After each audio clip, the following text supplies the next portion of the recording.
Dans le prochain épisode de Demain nous appartient. Tandis qu'Alex va pouvoir quitter l'hôpital, Nord pose un lapin à Lily. En parallèle, Emma disparaît. Capture d'écran, TF1. Attention, les paragraphes qui suivent contiennent des spoilers sur l'épisode de Demain nous appartient diffusé demain soir sur TF1. Si vous ne voulez rien savoir, ne lisez pas ce qui suit. Mardi 15 février dans Demain nous appartient. Alex va pouvoir quitter l'hôpital. Alex a perdu la mémoire et ne se souvient de rien même en regardant des photos de sa vie. Comme il craint de rester une coquille vide jusqu'à la fin de ses jours, Marianne se montre rassurante en lui expliquant qu'il doit se laisser du temps pour que sa mémoire revienne. Lorsqu'elle l'informe que sa famille l'attend dans le couloir, Alex ne pense pas que ce soit une bonne idée de les faire rentrer car il a l'impression que cela leur fait de la peine qu'ils ne les reconnaissent pas. Malgré tout, Marianne pense que cela lui serait bénéfique car cela pourrait lui provoquer des souvenirs. Peu après, Judith, Maxime et Chloé rentrent dans la chambre. Judith tente bien de se montrer forte devant son père mais finit par craquer dans les bras de Maxime. En les rejoignant, Chloé fait bonne figure et assure que la mémoire d'Alex finira par revenir. Même si elle aimerait que tout redevienne comme avant, elle leur fait néanmoins comprendre qu'ils ne peuvent pas forcer les choses. Une fois seule, Chloé s'effondre à son tour. En la découvrant en pleurs dans les couloirs, Marianne affirme que ses souvenirs sont toujours présents quelque part mais dans une sorte de brouillard cérébral. Elle enjoint donc sa fille à continuer à le stimuler pour l'ancrer à nouveau dans son quotidien. Non loin de là, la police a reçu le rapport psychiatrique de Flore. Comme elle a souffert d'un trouble psychopathique aigu ayant aboli son discernement au moment des faits, elle n'est pas pénalement responsable de ses actes.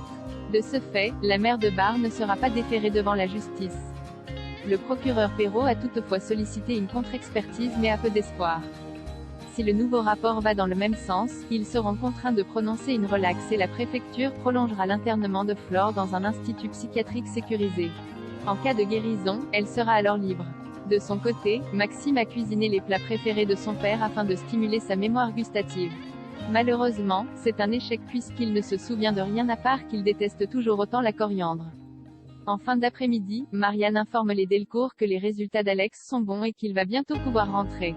Cependant, Alex est un peu réticent à l'idée de retourner dans une maison qu'il ne connaît pas mais Marianne garantit que c'est bon pour lui. Se sentant bien auprès d'elle, Alex la prend dans ses bras puis lance qu'il a l'impression qu'ils ont toujours été proches. Nord pose un lapin à Lilian au petit déjeuner. Lilian demande à son père de lui prêter sa voiture pour la soirée car il a un rendez-vous galant avec Nord pour la Saint-Valentin.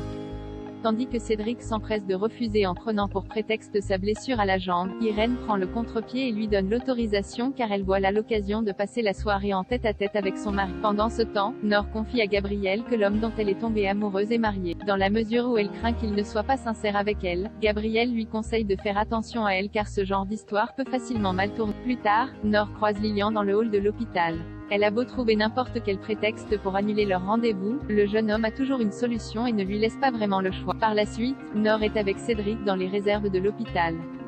Conscient que Lilian ne lâchera pas l'affaire aussi facilement, Cédric incite Nord à mettre les choses au clair avec lui le plus rapidement possible. Après avoir promis de le faire, elle lui offre une boîte de chocolat pour la Saint-Valentin. Mal à l'aise, Cédric indique qu'il n'a rien pour elle et qu'en plus de cela, il passe la soirée avec sa femme. Une annonce qui déçoit Nord. Le soir venu, Lilian attend Nord au spoon. Après l'avoir fait poireauter une heure, elle lui envoie enfin un message pour confirmer qu'elle ne viendra pas. Emma disparaît. Fanny dépose sa fille Emma devant le lycée. Lorsque sa mère remarque qu'elle a un énorme sac pour aller en cours, la jeune femme répond qu'elle a un cours de sport. Mais une fois dans l'établissement, l'adolescente se dirige immédiatement vers les toilettes pour se changer. Emma troque alors son jean et ses baskets pour une tenue beaucoup plus sexy. D'ailleurs, son nouveau look vestimentaire ne passe pas inaperçu, tant et si bien que son prof de français la convoque à la fin des cours pour lui parler de sa tenue. En effet, François souligne qu'elle était beaucoup plus sage en début d'année et craint que sa nouvelle attitude passe pour de la provocation aux yeux de ses camarades. Cependant, Emma rétorque qu'elle se sent bien comme cela puis fait remarquer qu'elle ne fait rien de mal. Malgré tout, François la prie de faire attention à elle. À la fin des cours, Emma a remis sa tenue initiale pour se rendre à son cours de piano. Tandis qu'elle quitte le lycée en compagnie de Camille, elle est interpellée par Charlie qui s'amuse à la taquiner sur ses vêtements.